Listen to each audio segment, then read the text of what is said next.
Magandang araw mga kagabay, ngayon po ay June 30, 2024, araw po ng linggo. At napakaganda po ng ating ebanghelyo, maririnig natin ang ginawang pagpapagaling ng Panginoon sa mga may sakit. Una po yung dalagita na halos patay na, pangalawa is yung babae na ilang taon nang dinudugo. Sa pamamagitan ng kanilang pananampalataya ay nakamit nila ang kanilang kahilingan sa Diyos. Ipinagkaloob ng Diyos ang kanilang pangangailangan.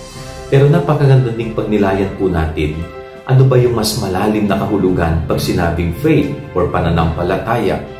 Pag sinabing faith, pananampalataya, ito yung personal trust mo sa iyong sarili. Pangalawa is your personal trust to God. Yung iyong tiwala, pagtitiwala sa iyong sarili, ito po'y nangangahulugan na ikaw ay nagtitiwala sa iyong sarili na kaya mong baguhin ang iyong buhay, na kaya mong i-improve ang iyong kalagayan. So pag malalim ang pananampalataya mo, marirealize mo na dapat nagtitiwala ka sa kakayanan mo. At pangalawa is pananampalataya tungkol sa pagtitiwala sa Diyos.